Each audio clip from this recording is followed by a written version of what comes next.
दोस्तों, गाय को केवल एक रोटी खिलाने से क्या होता है? क्यों कहा गया है कि गाय को रोटी खिलानी चाहिए? इसके पीछे एक बहुत ही गहरा रहस्य है। दोस्तों, भगवान श्री कृष्ण ने भगवत गीता में गाय की जो महिमा बताई है, सुनकर आप भी हैरान रह जाएंगे। साक्षात भगवान भी गाय को माता कहते हैं। इसका मतलब गाय कोई ऐरा गैरा तुच्छ पशु नहीं है। दिखने में से तो ये बहुत ही आम जानवर लगता है, लेकिन जब आप भक्ति की भावना से गौ माता के अंदर झांकेंगे तो आपको तीनों लोग गौ माता के चरणों में दिखाई देंगे। गाय की महिमा बहुत बड़ी है। जो भी इसको जान लेता है वो न कभी दुखी होता है, न गरीब। उसे न यमराज के दूत छू सकते हैं और ना ही वो नरक जाता है। गाय को केवल एक रोटी खिलाने का पुण्य जान लोगे तो आप गौ माता को रोज रोटी खिलाने के लिए ढूंढते फिरोगे। इतनी महान और सामर्थ्यशाली है हमारी गौ माता, जो एक कंगाल को भी राजा बना सकती है। इसके पीछे एक बहुत ही प्राचीन, रोचक और रहस्यमयी कथा है, जो भगवान श्री कृष्ण ने नारद जी को सुनाई है, जो आज हम आपको सुनाएंगे। इसे सुनकर ही आपको पता चल जाएगा कौन है गौ माता, जिन्हें आप केवल एक साधारण पशु समझते हैं। क्यों ब्रह्मा विष्णु महेश गाय की पूजा करते हैं? क्यों सूर्यदेव गाय की आज्ञा लेकर ही उदय होते हैं और अस्त? तो चलिए शुरू करते हैं। दोस्तों, एक समय की बात है। देवर्षि नारद भगवान श्री कृष्ण से मिलने द्वारिका हुए थे। नारद जी को देखकर भगवान श्री कृष्ण बोले, हे देवर्षि, आपका द्वारका में पुनः स्वागत है। मैं जानता हूं कि आप किसी विशेष प्रयोजन से पधारे हैं। आप साक्षात ब्रह्मर्षि हैं, समस्त लोकों में निस्वार्थ घूमकर धर्म और भक्ति का प्रचार करते हैं। आपका आगमन यदा कदा विशेष प्रसंगों पर ही होता है, अतः आज अवश्य कोई गूढ़ विचार आपके मन में होगा। कृपया मुझे बताइए, मैं आपकी शंका का समाधान करने के लिए प्रस्तुत हूं। यह सुनकर नारद जी मुस्कुराए और बोले, हे प्रभु, आपकी लीला अपरंपार है। आप अंतर हृदय में विराजमान हैं और सब कुछ जानते हैं, फिर भी आपने बड़ी विनम्रता से मुझसे पूछ लिया। वास्तव में मैं पृथ्वी लोक में भ्रमण करते समय एक विचित्र दृश्य देखकर व्यथित हो उठा। मैंने देखा कि कुछ मनुष्य गौ माता की पूजा अर्चना करते हैं, उन्हें रोटी खिलाते हैं, उनकी सेवा करते हैं। वहीं दूसरी ओर कुछ दुष्ट प्रकृति के मनुष्य गौओं पर अत्याचार कर रहे हैं, उन्हें मार रहे हैं, उनका शोषण कर रहे हैं। यह देखकर मेरा हृदय द्रवित हो गया, क्योंकि गौ माता तो निष्पाप होती हैं। वे मानवता को पोषण देती हैं, लेकिन फिर भी कुछ दुष्ट स्वार्थवश उनका वध करने से पीछे नहीं हटते। हे प्रभु, मेरे मन में यह प्रश्न जागा कि जो मनुष्य गौ माता की सेवा, पूजा और रक्षण करता है, उसे इसका क्या फल मिलता है? और जो मनुष्य गौओं पर अत्याचार करता है, उसे कौन सा दंड भोगना पड़ता है? भगवान श्री कृष्ण ने नारद जी की बात सुनकर कहा, हे देवर्षि, जो मनुष्य गौ माता की पूजा करता है, उनकी सेवा करता है, उसे इस लोक में भी और परलोक में भी अक्षय फल मिलता है। वहीं जो पापी गौओं पर अत्याचार करते हैं, वे अवश्य नरक के भागी बनते हैं। गौ माता की सेवा से सभी पापों का नाश हो जाता है, और जो सद्भावना से गौ माता की रक्षा करता है, वह अंततः मोक्ष का अधिकारी होता है। आज मैं आपको एक प्राचीन कथा सुनाता हूं, जो सूर्यवंश के प्रतापी राजा दिलीप और दिव्यनंदिनी गाय से संबंधित है। इस कथा के श्रवण से मनुष्य को गौ सेवा की अपूर्व महिमा का भान होगा। नारद जी अत्यंत प्रसन्न हुए और बोले, हे प्रभु, यह मेरा परम सौभाग्य है कि मुझे आपके मुखारविंद से इस कथा को सुनने का अवसर प्राप्त होगा। आप कृपया इस कथा का विस्तार से वर्णन करें, जिससे मैं भी इसे आगे प्रसारित कर सकूं और समस्त मनुष्यों के हृदय में गौ माता के प्रति श्रद्धा, प्रेम एवं भक्ति का संचार हो। भगवान श्री कृष्ण ने नारद जी से कहा, हे देवर्षि, प्राचीन समय की बात है। उस काल में वैवस्वत मनु के वंश में अनेक प्रतापी राजाओं ने जन्म लिया था। उसी वंश में आगे चलकर एक राजा हुए, महाराज दिलीप। वे बड़े ही धर्मपरायण, प्रजावत्सल, सत्यनिष्ठ और पराक्रमी थे। उनकी ख्याति चारों ओर फैली हुई थी। प्रजा भी उनसे अत्यंत प्रेम करती थी। उनकी पत्नी सुदक्षिणा मगध देश के राजकुल से थीं, जो स्वयं भी बड़े ही धार्मिक स्वभाव की थीं। महाराज दिलीप और रानी सुदक्षिणा एक दूसरे का सम्मान करते हुए सुख से जीवन व्यतीत कर रहे थे। किंतु एक ही बात थी जो उन्हें निरंतर व्यथित करती थी, उनके घर में संतान का अभाव। विवाह को अनेक वर्ष बीत गए, किंतु संतान की प्राप्ति न हुई। राजा और रानी ने कई यज्ञ करवाए, अनेक दान पुण्य किए, ब्राह्मणों की सेवा की, तीर्थयात्राएं की, परंतु संतान सुख न मिला। इससे दोनों हताश होने लगे। राजा दिन रात विचार करने लगे कि आखिर ऐसा कौन सा पाप या अपराध उनसे हुआ है जिसके कारण उन्हें संतान नहीं मिल रही है। एक दिन राजा दिलीप एकांत में बैठे सोच रहे थे, मैंने अपने राजधर्म का पालन किया, प्रजा को कष्ट न होने दिया, हिंसा से दूर रहा, हवन यज्ञ करता रहा, फिर भी मुझे पुत्र प्राप्ति क्यों नहीं हो रही? इसी प्रश्न ने उन्हें अत्यंत परेशान कर दिया। अंततः उनके मन में आया कि उनके कुलगुरु महर्षि वशिष्ठ, जो अपने तप और ज्ञान के लिए विख्यात हैं, शायद इस समस्या का समाधान कर सकते हैं। यह विचार आते ही महाराज दिलीप ने रानी सुदक्षिणा से परामर्श किया और दोनों गुरु वशिष्ठ के आश्रम जाने का निश्चय किया। उन्होंने अपने मंत्रियों को राज्य का प्रभार सौंपा और गुरु वशिष्ठ के दर्शन के लिए वन की ओर प्रस्थान कर गए। भगवान श्री कृष्ण ने कथा को आगे बढ़ाते हुए बताया कि गुरु वशिष्ठ का आश्रम एक घने वन में स्थित था। वहां का वातावरण अत्यंत पवित्र और शांत था। पक्षियों का मधुर कलरव, पवित्र नदियों की कलकल ध्वनि और वृक्षों की छाया आश्रम को दिव्य बनाती थी। महर्षि वशिष्ठ अपनी पत्नी अरुंधति के साथ वहीं निवास करते थे। जब महाराज दिलीप और रानी सुदक्षिणा वहां पहुंचे तो उन्होंने देखा कि महर्षि वशिष्ठ अभी अभी अपने नित्य कर्म, ध्यान तथा जप समाप्त कर बैठे थे। अरुंधति जी भी वहीं विराजमान थीं। जैसे ही महाराज दिलीप अपनी पत्नी के साथ आश्रम पर पधारे तो महर्षि और उनकी पत्नी ने आदरपूर्वक राजा रानी का स्वागत किया। फिर महर्षि वशिष्ठ राजा दिलीप से बोले, हे राजन, मुझे ज्ञात है कि आप एक महान सूर्यवंशी सम्राट हैं। आपकी प्रजा आपसे प्रसन्न है, आपका राजकाज भलीभांति चल रहा है। फिर आप वन में क्यों पधारे? इक्ष्वाकु कुल के राजा प्रायः वृद्धावस्था में पुत्र पौत्र सुख भोग कर वन गमन करते हैं, किंतु आप तो अभी युवा हैं। आपके पास समय और सामर्थ्य दोनों हैं। अवश्य ही कोई विशेष कारण होगा जो आपको यहां ले आया है।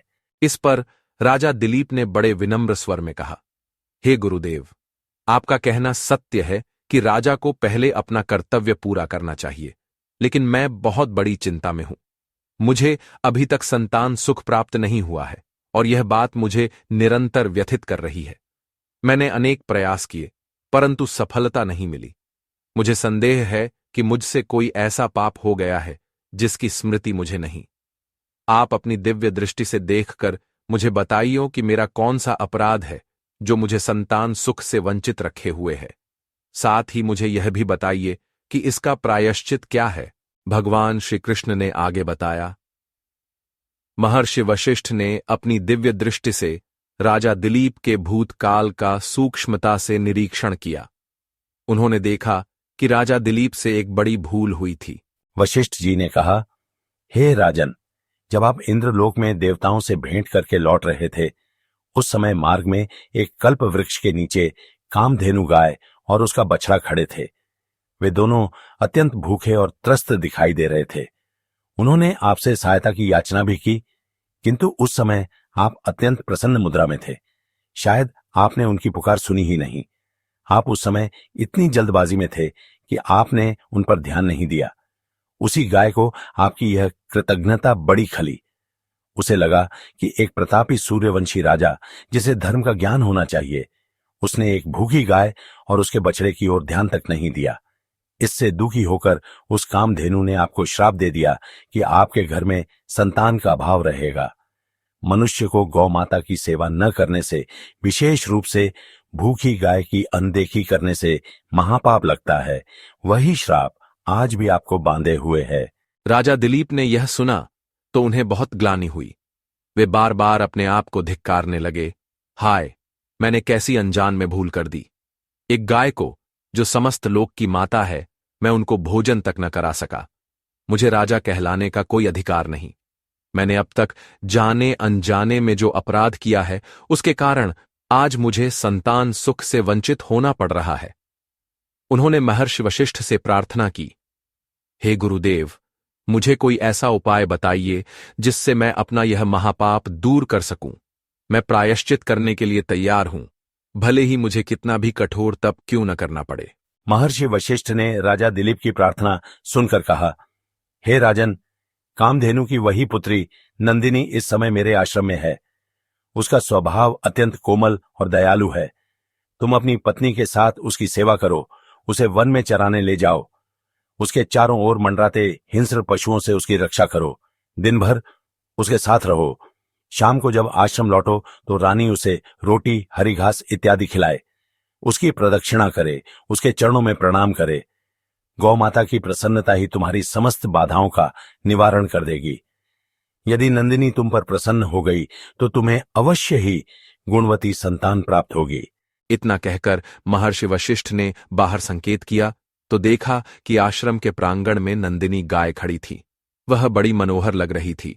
उसके शरीर पर सफेद, सुनहरे और हल्के भूरे रंग का मिलाजुला आभा थी। उसके सींग सुंदर और चमकीले थे।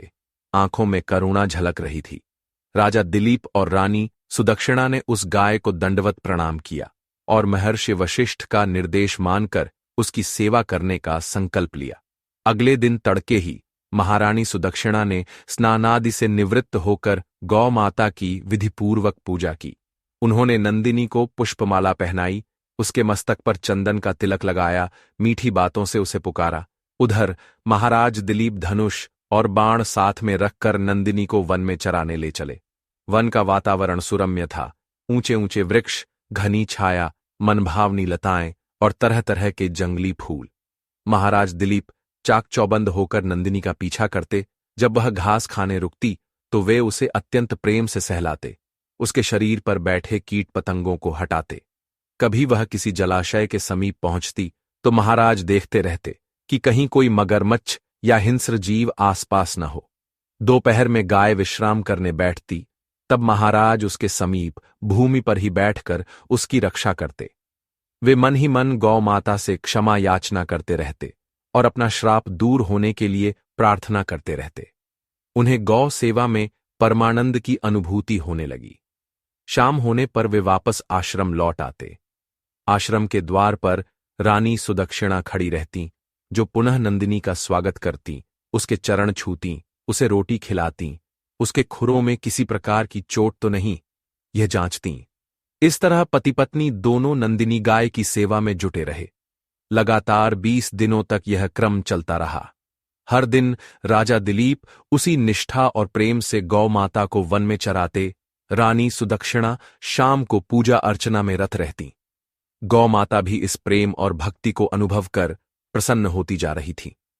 20वें दिन की शाम को नंदिनी ने आश्रम के द्वार पर एक बार अपने खुरों से धूल उड़ाई, जो महाराज दिलीप के शरीर पर आ गिरी। आश्चर्यजनक रूप से उस दिव्य धूल ने राजा के तन मन को और भी पवित्र कर दिया। माना जाता है कि गौ माता के चरणों की धूल भी तीर्थ के समान पावन होती है। वहीं रानी सुदक्षिणा ने भी गौ माता के आगे हाथ जोड़कर प्रार्थना की, उनकी प्रदक्षिणा की, जिससे उनके भी सभी संचित पाप नष्ट हो गए। महर्षि वशिष्ठ इस सारे दृश्य को बड़ी प्रसन्नता से देख रहे थे। उनके मुख पर एक दिव्य आभा झलक रही थी, मानो उन्हें झांत हो गया हो कि शीघ्र ही महाराज दिलीप का प्रयोजन पूर्ण होने वाला है। एक दिन प्रातःकाल की बात है। महाराज दिलीप हमेशा की तरह नंदिनी को वन में चराने ले गए।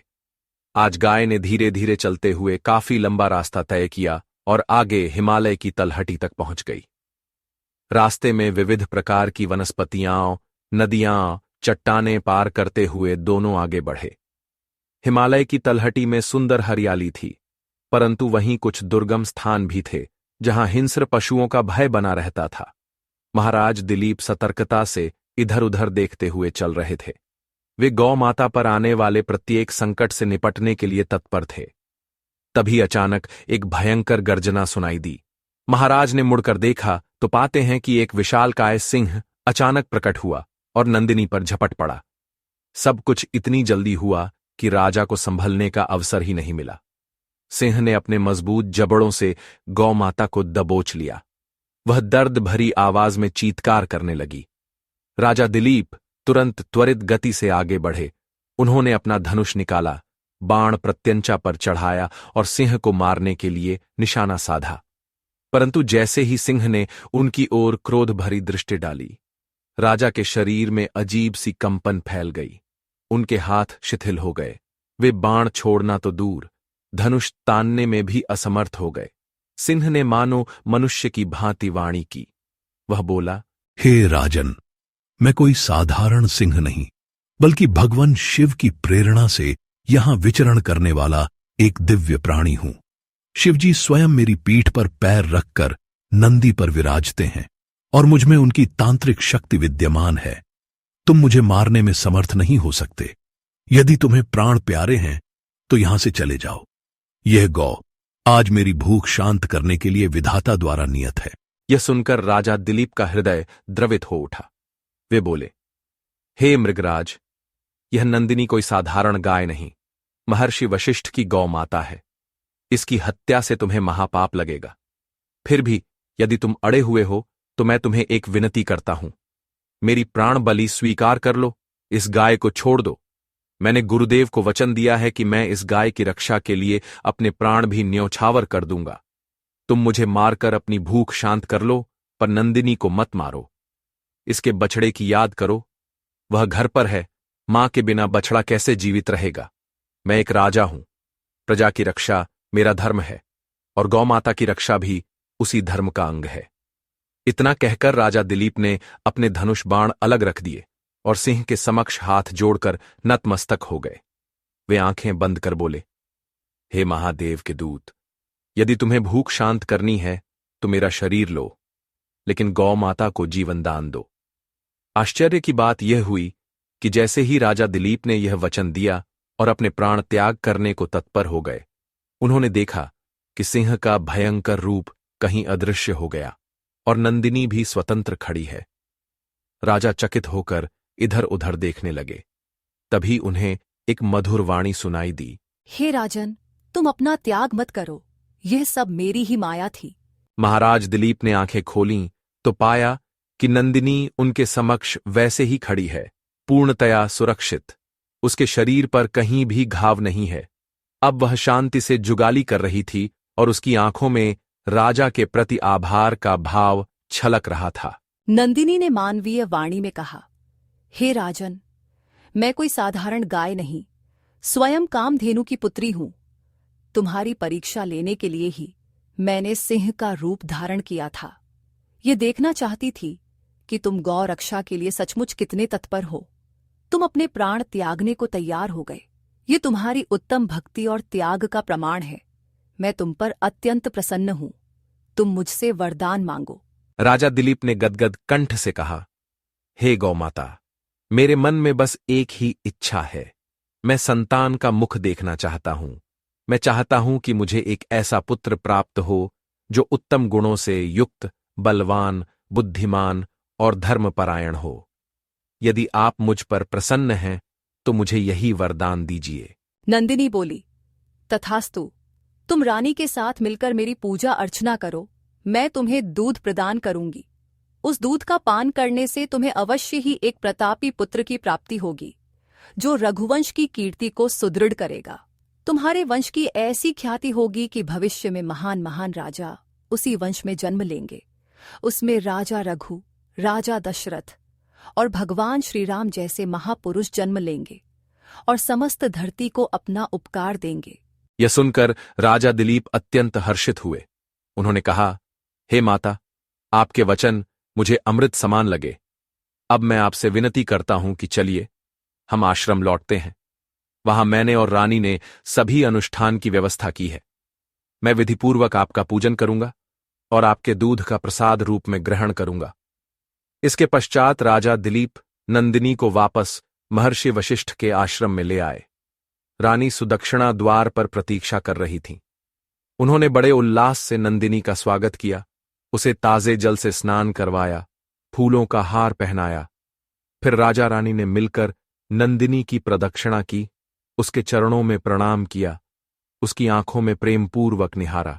नंदिनी ने कहा, हे रानी सुदक्षिणा, आओ, तुम मेरी पीठ पर हाथ फेरो। इससे तुम्हारे भीतर जो भी बाधाएं हैं वे नष्ट हो जाएंगी।